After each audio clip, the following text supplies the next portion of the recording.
Vous écoutez RCJ midi et comme tous les mardis, place à lire la politique. Luce Perrault reçoit aujourd'hui Stéphane Fuchs. Stéphane Fuchs, bonjour. Vous venez de publier aux éditions Plomb Pandémie médiatique, comme de crise, crise de com'. Alors, vous analysez l'état de la France, et surtout de la France, et un peu de la planète, avec le surgissement d'un événement que nul n'a prévu, décembre 2019 en Chine, signe avant-coureur en Europe en janvier 2020, et tout d'un coup, comme un coup de tonnerre dans un ciel serein, la France, qui se préparait à des élections municipales, je le rappelle, le 12 mars 2020, tout commence. Et là, tout commence mal. Expliquez-vous. En fait, le masque a tout de suite été le marqueur d'une communication déficiente. Erratique. Plus qu'erratique, c'est-à-dire en fait, ce dont on s'est aperçu, c'est que le problème était structurel. Au fond, le masque n'est pas un péché véniel, c'est-à-dire d'avoir dit aux Français successivement que le masque était inutile, puis qu'il était obligatoire. On pourrait en rire si en fait ça ne racontait pas une crise bien plus grave. En fait, le sujet c'est quoi ? C'est que pour nous cacher la pénurie de masques, on nous a dit que le masque était inutile. Et on nous l'a d'autant plus dit qu'une partie des médecins, et donc des politiques avec eux, ont considéré qu'on était trop bête pour porter le masque d'une manière efficace, et que le masque devenait du coup non pas un outil de notre protection, mais un outil dangereux, parce que en portant le masque, on s'affranchirait des règles de sécurité. Des règles de sécurité, et donc on ferait n'importe quoi, comme si tout d'un coup on aurait pensé que ce bout de tissu... Voilà. Et au lieu de nous apprendre à porter ce bout de tissu correctement, et j'avoue que moi-même je ne le portais pas forcément très bien au début, on a préféré nous dire qu'il était inutile. Or, prendre les gens pour des cons, en leur disant le masque est inutile quand tout le monde comprend qu'en fait le masque ne l'est pas, puisque d'ailleurs si le masque est indispensable pour les personnels soignants, c'est donc qu'il protège, et donc si le masque protège pour les personnels soignants, pourquoi est-ce qu'il ne protégerait pas la caissière du Carrefour, du supermarché, du Monoprix? Et donc devant ce mensonge évident, les Français se sont braqués parce que c'est un mensonge qui est venu s'ajouter à une longue série, ça va bien au-delà de ce gouvernement. Je ne fais pas le procès de ce gouvernement en particulier, mais d'une manière dont la politique est faite en France, par des gens qui ont considéré que mentir au peuple était normal. Oui, mais là, il y a eu plus grave quand même. D'abord, le danger était mortel. Le gouvernement le savait. Et il y a eu une multiplication d'injonctions contradictoires dans les discours, d'affirmations aussi contradictoires, des vérités à géométrie variable, et vous estimez que ça a sapé la confiance des citoyens en leur gouvernement, et que cela est très grave parce qu'elle se remet en cause les règles de la démocratie. C'est votre thèse. C'est au fond pour ça que j'ai fait le livre. Au fond, la confiance est sapée depuis longtemps. On avait publié avec Bernard Sananès en 2003 une étude qui s'appelait La société de défiance généralisée. On a lancé le thème. Avant Cahuc. Avant Cahuc, parce qu'on avait identifié que très clairement, nous étions dans un système dans lequel l'opinion se méfiait des élites et les élites se méfiaient de l'opinion. Le allez con, allez veau, enfin tout ce qu'on connaît dans la manière, et qui est une originalité un peu française. Il faudrait un jour d'ailleurs prendre le temps de la creuser sur le fait que notre système méritocratique, c'est-à-dire une élite qui, ayant fait des études, est une élite sachante, conduit à ce que ceux qui savent se méfient de ceux qui sont censés ne pas savoir. Or, dans le monde de l'information immédiate et immédiatement partagée, qu'elle soit d'ailleurs vraie ou fausse, il n'y a plus une élite qui sait face à un peuple qui ne sait pas. Le savoir, y compris parfois le faux savoir, est partagé immédiatement et par tous. Le rôle des réseaux sociaux a été énorme dans l'histoire de cette pandémie, parce qu'il y avait, après les interventions et les discours du ministre de la Santé, du directeur de la Santé, du Premier ministre, du président de la République, il y avait des groupes de citoyens qui échangeaient leurs informations, les commentaient sur les réseaux sociaux, y compris des soignants. Mais immédiatement, ce qui est fascinant, c'est qu'au début de cette crise, au fond, le Covid-19 ressemble à la grippe de Hong Kong en l'hiver 68-69. Et pourquoi est-ce que j'appelle ce livre Pandémie médiatique? C'est parce que en 68-69, il y a une crise à peu près de la même ampleur, 1 million de morts, 30 000 en France, on ne comptait pas les EHPAD à l'époque. Et pourtant, on ne s'en souvient pas. Et pourquoi est-ce qu'on ne s'en souvient pas? Parce qu'on se souvient de mai 68. Non, parce que cette pandémie est la dernière pandémie de l'ère Gutenberg. C'est la dernière pandémie à n'avoir été traitée que par de la presse écrite, pour l'essentiel, à une époque la radio, où il y quand avait même. une télé, assez peu à la radio, quand on a regardé dans les archives de l'INA, les archives audiovisuelles, de manière générale. Télévision, très oui. peu à la télévision, un petit peu, et au fond... À la messe du 20h. Mais au fond, on en a fait très peu sur la grippe de 68-69. Or, tout d'un coup, là, vous avez l'irruption de ce qui est le plus terrible en image, c'est-à-dire un ennemi qui ne se voit pas, puisque le virus est invisible.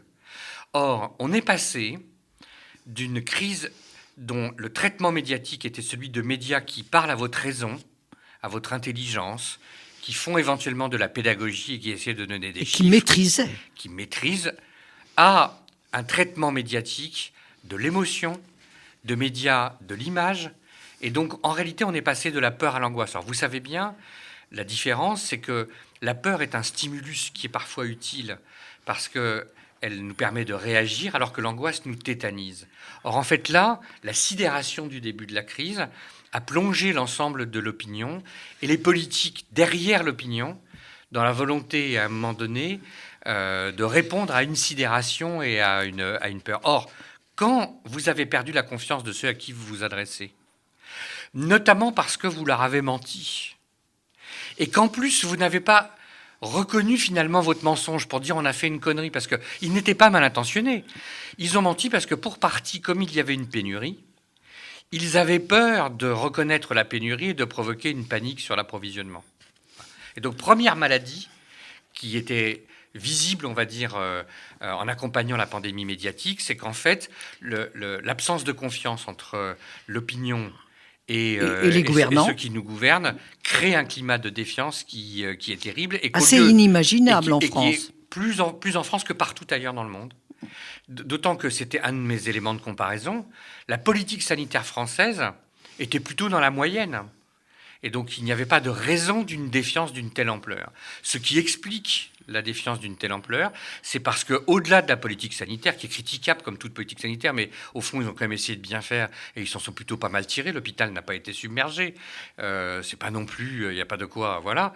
Mais on n'a pas médiatisé ça. Non, parce qu'ils n'ont pas su accompagner... et parce que la communication erratique, au fond, à courir après l'opinion, on se perd soi-même.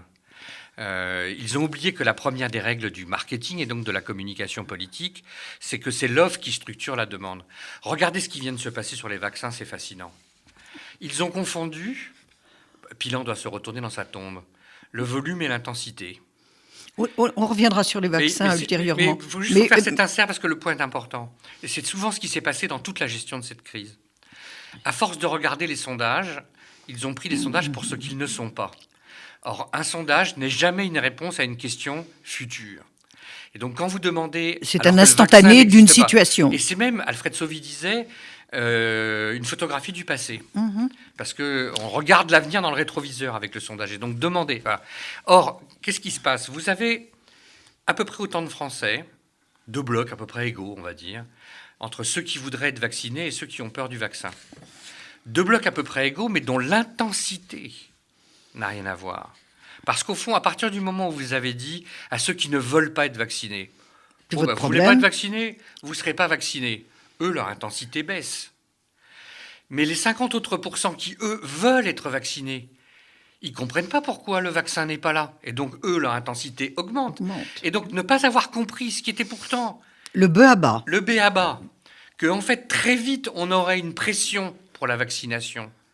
Parce que bien sûr, on avait deux blocs égaux, mais qu'il fallait se préoccuper des 50% de Français qui allaient courir après le vaccin et non des 50% de Français qui le regardaient de loin et qui d'ailleurs pour partie, ils viendront après les autres parce que quand ils auront vu que des millions et des millions de Français ont été vaccinés, ils y viendront également. Voilà. Et donc, courir après l'opinion, c'est se perdre soi-même.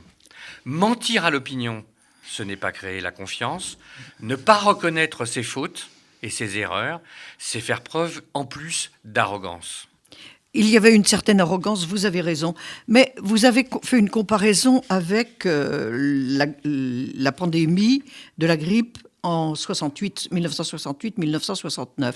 Il y a une grande différence. À l'époque, la télévision était contrôlée, les médias étaient écrits, donc il y avait une distance avec l'information immédiate. Et la com, ce n'est pas l'information. Je crois qu'on a un peu tout mélangé et que on a agi comme si on était encore en 68, où on maîtrise tous les, vous avez mis tous les canaux. C'est-à-dire qu'on était dans la verticalité, c'est-à-dire un émetteur, un récepteur. Alors qu'aujourd'hui, le schéma de la communication ne fonctionne plus comme ça. On est dans l'horizontalité. Et en plus, ça passe un peu comme Internet dans tous les sens. Et la deuxième chose, c'est qu'on était sur des médias qui rassurent, les médias de l'écrit, face aux médias de l'image, qui sont des médias qui créent de l'émotion. Or, quand on a commencé à voir, au début, au fond, c'était loin, c'était la Chine, ils portaient le masque, ils étaient confinés, on se disait que ça ne pouvait pas nous arriver. Mais quand l'Italie a confiné et que les États-Unis ont fermé leur liaison aérienne avec la France, on s'est tout d'un coup retrouvé regarder ces éléments d'archives avec des journaux télé qui montraient l'immontrable, c'est-à-dire le virus qu'on ne peut pas voir. Et donc, qu'est-ce qu'on montrait ? On montrait des médecins en combinaison nucléaire, biologique et chimique. On montrait des gens qui étaient dans des tentes et des trucs à respiration ou qui étaient en train de mourir. Et donc, on montrait évidemment des éléments qui terrorisent et qui font peur. Et les réseaux sociaux ayant démonté très rapidement la communication par le mensonge, malheureusement, du gouvernement et d'un certain nombre de médecins, on a créé peur, plus défiance, plus sentiment que du coup, on n'était pas dans la maîtrise puisqu'on nous mentait. Et puis, on a essayé de créer une infantilisation quand même des citoyens. Alors ça, c'est plus grave. C'est l'autre maladie qui n'est pas que française, mais disons que l'excès de bureaucratisation est une folie qui nous est quand même assez propre. On était un des rares pays au monde à faire, par exemple, des autodéclarations, parce que maintenant, ça nous paraît banal. On devait se donner des permissions. Mais on devait se donner à soi-même la permission de sortir, c'est quand même un truc assez étrange.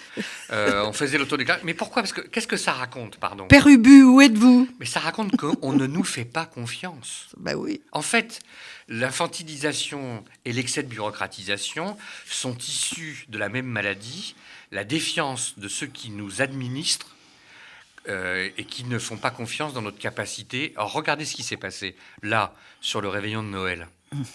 Finalement, on le sait maintenant, on pourrait le dire, les Français se sont très bien comportés pendant le réveillon de Noël. Et d'ailleurs, pendant toute cette crise que je montre dans le livre, c'est que les Français se sont beaucoup mieux comportés que ce que les élites craignaient.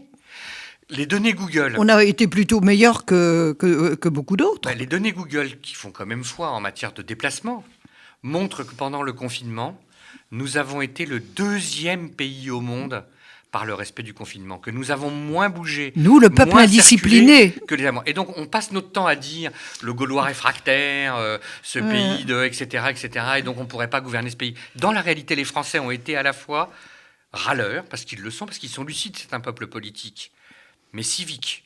Également parce qu'ils ont conscience que ce qui se jouait dans cette crise, avec cette forme de folie qui nous entourait, c'était le risque d'une société qui se délite, d'un vivre ensemble qui se délite, risque qui nous menace toujours aujourd'hui, et c'est bien de ça dont il faut se méfier. Alors, les élites qui nous gouvernaient aussi les entreprises, et elles ont été beaucoup plus responsables, elles ont installé une communication et un rapport avec leurs employés très différent. Elles ont traité la crise autrement. Et elles ont anticipé. En fait, vous faites une comparaison très intéressante. En fait, c'est pourtant la même élite. C'est la même élite, mais simplement les entreprises ont été confrontées au coût du mensonge depuis longtemps. D'abord parce que la justice s'est emparée des mensonges des entreprises. Quand vous mentez au marché financier, vous êtes poursuivi. Quand vous faites une publicité mensongère, vous êtes poursuivi. Quand vous faites prendre des risques à vos salariés pour telle ou telle raison, vous êtes poursuivi. Quand vous faites prendre des risques à vos consommateurs parce que vous n'avez pas fait le rappel d'un produit, vous êtes poursuivi. Donc, d'abord, contrainte judiciaire qui, au fond, ils s'en plaignent, les politiques aujourd'hui, mais qui existe moins dans le domaine politique qu'elle n'existe dans le domaine de l'entreprise. 2, ils ont compris que la confiance du consommateur, comme la confiance de l'actionnaire, comme la confiance du salarié, nécessitait une communication qui était avec plus d'empathie, plus de transparence et plus d'action. La règle de 3 de la communication de crise. C'est empathie parce que s'il y a crise, c'est qu'il y a des gens qui souffrent de la crise. C'est transparence parce qu'il faut dire ce que l'on fait. Et y compris reconnaître ses erreurs, dire ce que l'on sait, et donc reconnaître également ses erreurs. Parce qu'au fond, tout le monde comprend qu'on n'est pas obligé d'avoir la science infuse, mais on voudrait au moins que vous appreniez de vos erreurs. Et enfin, être dans l'action, parce qu'une action, une image, vaut 1000 mots, comme le rappelait le président Mao. Mais au-delà de la plaisanterie, le sujet, c'est qu'en fait, l'action parle. Et que les politiques passent leur temps à vendre ce qu'ils vont faire demain, plutôt qu'à illustrer ce qu'ils font aujourd'hui. C'est un énorme problème parce que ça débouche sur une crise démocratique, on y reviendra. Mais quand même, vous faites de la communication un art et démocratique. Déjà, art démocratique, vous expliquerez. Mais ce qui est grave dans cette affaire, c'est que la com, c'est peut-être pour ça aussi que le gouvernement ne l'a pas bien traité, n'a pas bien saisi les enjeux. C'est quand même, on dit un coup de com', la com'. Il y a un peu de mépris pour la com' chez les élites. Mais vous avez raison, et c'est l'autre élément, c'est un mépris très français, qui est pour partie lié aux études que nous avons faites, parce que moi je fais partie de cette élite, j'ai fait les mêmes études, droit, Sciences Po, etc. Mais c'est qu'au fond, on considère qu'il y a une matière noble, le fond, et une matière impure, la mise en forme. Comme si le fond et la forme étaient séparables. Comme si je sortais à poil dans la rue. Comme si je ne faisais pas attention à la manière dont je m'habillais. Comme si je ne réfléchis pas à ce que j'allais dire. Enfin, franchement, c'est une vision anachronique, dépassée, et pour tout dire, méprisante et stupide de considérer que la communication est un outil inutile. Les dictatures ne font pas de la com', elles font de la propagande. Pourquoi est-ce que la com est un art ? C'est parce qu'elle s'exerce naturellement dans un contexte complexe. D'abord parce que dans des démocraties, il y a des pour et il y a des contre. Dans une démocratie, il y a des pour et il y a des contre, d'abord. Et que les médias sont libres, et donc que ce que vous dites est immédiatement critiqué, décortiqué, etc. Et que donc communiquer quand vous n'êtes pas seul, quand il y a des gens qui vous répondent, quand il y a des gens qui ne vous croient pas, est évidemment beaucoup plus difficile que communiquer quand vous maîtrisez tous les canaux, qu'il n'y a personne qui va vous contredire, et que celui qui vous contredirait irait en prison parce qu'il vous a contredit. Et donc, dans la démocratie, c'est là où l'intérêt de la com, au contraire, touche, je dirais, son plein. Et d'ailleurs, regardez ce qui s'est passé en Allemagne ou en Israël. Ils font des campagnes de publicité sur la vaccination. Ils n'ont pas hésité à utiliser les outils de la communication moderne, à mettre en image leur communication. Nous, on est toujours dans cette idée que... Même Joe Biden se fait vacciner.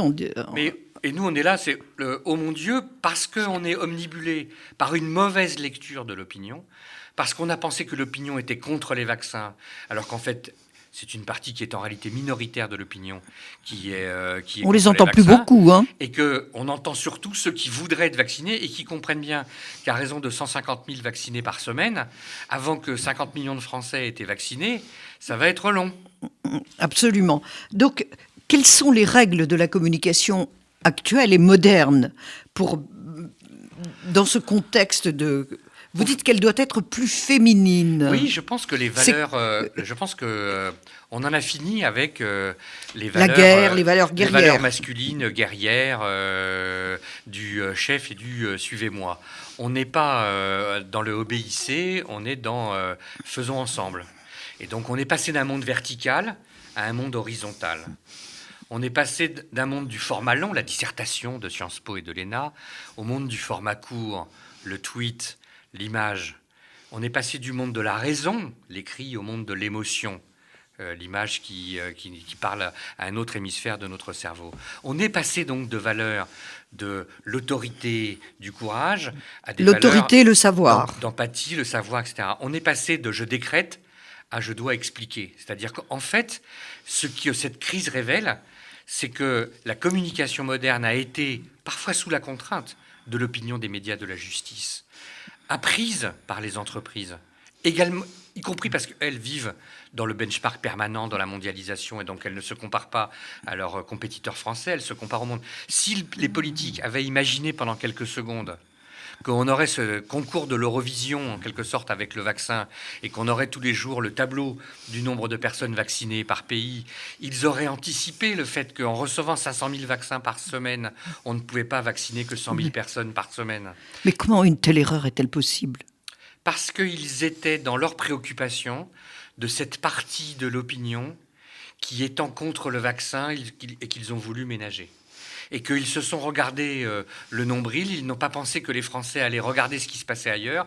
Tout à l'heure, dans le journal, on annonçait que Israël, à fin mars, aurait atteint l'immunité collective et probablement avant la fin du premier semestre, tous les Israéliens qui le voulaient, mais en tout cas très majoritairement, auraient pu être vaccinés. Ce qui veut dire qu'on aura les Israéliens où les restaurants réouvriront là où nous en serons au 4e confinement. Franchement, s'ils y avaient réfléchi, ils ne l'auraient pas fait comme ça. Pour conclure, Stéphane Fuchs, qu'aurait-il dû faire ? Parce qu'on a quand même besoin du récit. Et le récit, c'est quand même l'écrit. On a besoin de ce talent dans l'expression. Quand je veux faire de la pédagogie de mon métier, je le fais en faisant un livre. Parce que l'écrit reste paravolens. Mais il fallait donner pour ça de la cohérence au récit. Le storytelling. La communication, ce n'est pas juste une succession d'instantanés. Parce qu'en fait, le public est plus intelligent que ça. Il faut du respect pour ceux à qui on s'adresse. Le public, il met ses photographies. Le public, c'est les citoyens, en l'occurrence. Le public, c'est nous. Oui, mais ce sont les citoyens qui vont aller voter. Et ils vont aller voter. Et les citoyens, eux, ils relient les points entre eux. Et donc, ils voient que le lundi, on a un président de la République qui nous dit c'est la guerre, qui est en tenue martiale, et qui et que le mercredi, le même président fait un zoom avec le monde de la culture en mode plus Boris Vian, voilà. Et donc, ils se demandent au fond où est la cohérence, où est la ligne. La règle numéro 1 de la com, et c'est pour ça que la pub a été inventée, c'est communication is repetition. La communication, c'est la répétition. Pour que le message passe. J'espère que le message est bien passé. Si vous voulez être informé, si vous voulez comprendre pourquoi la France est tellement en retard, pourquoi ça va si mal avec cette crise du Covid, lisez absolument Pandémie médiatique de Stéphane Fuchs. C'est publié par Plomb.